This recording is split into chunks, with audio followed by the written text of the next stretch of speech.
حیثیت دی جاتی تھی، نہ عورتوں کی کوئی حیثیت تھی۔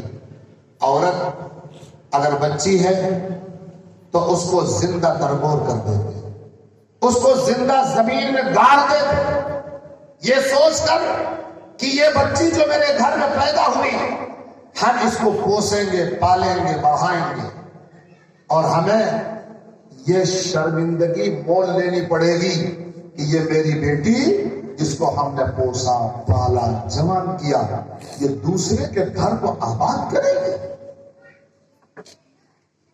اس آباد کرنے کو اپنی ذلت سمجھتے تھے، یہ میری ذلت ہے، میری ذلت ہے، اس لیے اس ذلت کا وقت آنے سے پہلے کیوں نہ اس کو ہم زمین میں گاڑ دیں۔ تو جب تک بچی بیٹی تھی اس کو زمین میں لوگ گاڑ دیتے تھے۔ اللہ کے نبی صلی اللہ علیہ وسلم سراپا رحمت للعالمین بنا کر بھیجے گئے۔ آپ کی رحمت کے صدقے میں انسانوں کو انسانیت ملی، اور آپ کی رحمت کے صدقے میں بچیوں کو زندگی ملی۔ آپ نے اس بات کا اعلان فرمایا ہم اس کو گوارا نہیں کریں گے کہ کوئی بچی زندہ زمین میں گاڑ دی جائے۔ جو عورت بوڑھی ہو جاتی اس کو سائڈ کنارے لگا دیتے، اس کی اب کوئی حیثیت نہیں۔ اس وقت کے جوہرا کے پارلیمنٹ میں یہ قانون اور بل پاس کیا کہ باپ کی چھوڑی ہوئی جائیداد میں، شوہر کی چھوڑی ہوئی ملکیت وراثت میں عورت کا بوڑھوں کا کوئی حصہ نہیں۔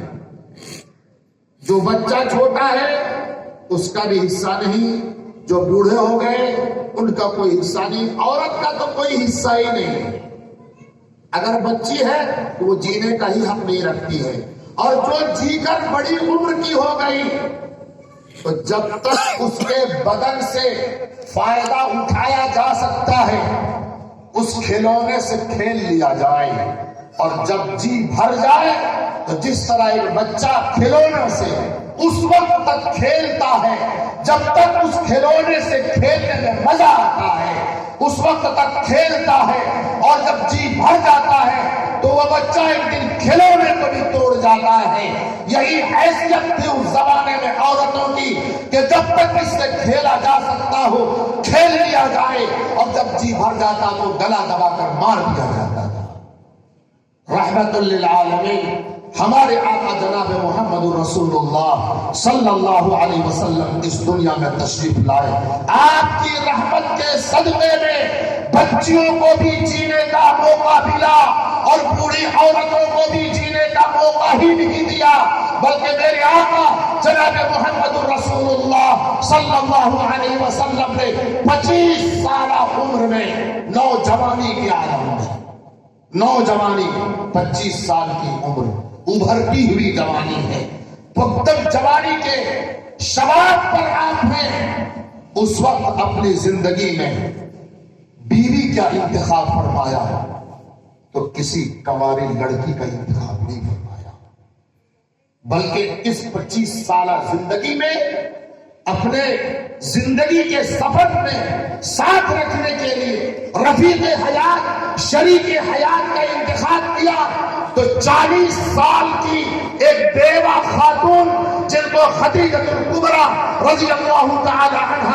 کہا جاتا ہے، اس سرزمین دنیا میں کوئی ماں ایسی پیدا ہوئی ہے جس نے ایسے سپوت کو جنم دیا ہو کہ 25 سال کی عمر میں کا بیٹا اپنی جوانی کی زندگی میں کسی 40 سال کی بیوہ خاتون کو شریک حیات بنانے کے لیے تیار ہو گیا ہو۔ کہیں دیکھا ہے آپ نے؟ ہے کسی سماج میں ہے کوئی ایسا نوجوان؟ میں جہاں بھی جاتا ہوں چیلنج کرتا ہوں، جس شہر میں بھی جاتا ہوں میں چیلنج کرتا ہوں، ہے کوئی جوان 25 سال کی عمر رکھنے والا جو ہاتھ اٹھا کر کہتے کہ میں اپنی زندگی میں پہلی مرتبہ جب شریک حیات بناؤں گا تو اپنے محلے میں کسی 40 سالہ بیوہ خاتون اگر ہوگی تو میں اس کو شریک حیات بناؤں گا؟ کوئی ایسا ثبوت ہمیں آج تک نہیں ملا ہے۔ میرے آقا جناب محمد رسول اللہ صلی اللہ علیہ وسلم نے کیوں یہ فیصلہ لیا؟ یہ کیوں فیصلہ کیا؟ کیا نبی پاک صلی اللہ علیہ وسلم کے اس عمر میں، اس وقت کیا مکے میں جوان بیٹیاں نہیں تھیں؟ لیکن آپ نے ان کو شریک حیات بنایا. کیوں بنایا؟ اسی لیے کہ اس سماج میں بیوہ عورتوں کو اچھوت بنا کر رکھ دیا تھا.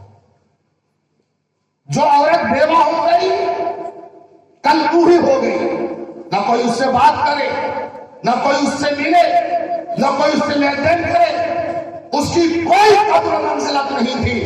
میرے آقا جناب محمد رسول اللہ صلی اللہ علیہ وسلم نے اپنے عمل سے دنیا کو یہ پیغام دیا، اے لوگوں، جس طرح اس خدا کی بنائی ہوئی دنیا میں ایک جوان عورت جس کے سینے میں دل دھڑکتا ہے، جس جذبے کے ساتھ وہ دنیا میں جینے کا حق رکھتی ہے، اسی طرح ایک بیوہ خاتون بھی اپنے دل جسم میں ایک دھڑکتا ہوا دل رکھتی ہے، وہ بھی اپنے جذبات کے ساتھ اس دنیا میں جینے کا حق رکھتی ہے. آپ نے اپنے سینے سے لگا کر دنیا کو یہ پیغام دیا. دنیا نے عورت کو کنارے لگایا تھا، میرے نبی نے اس خاک سے، اس مٹی سے، اس نالے سے اٹھا کر اپنے بستر کا اپنا شریک بنایا. کس نے عورت کو ایسا اعزاز دیا ہے؟ کس نے دنیا میں عورت کو ایسا مقام دیا ہے؟ یہ جناب محمد رسول اللہ صلی اللہ علیہ وسلم کی روشن تاریخ ہے. آپ کی سیرت کا، یہ زندگی کی سیرت کا ایک بے مثال نمونہ ہے.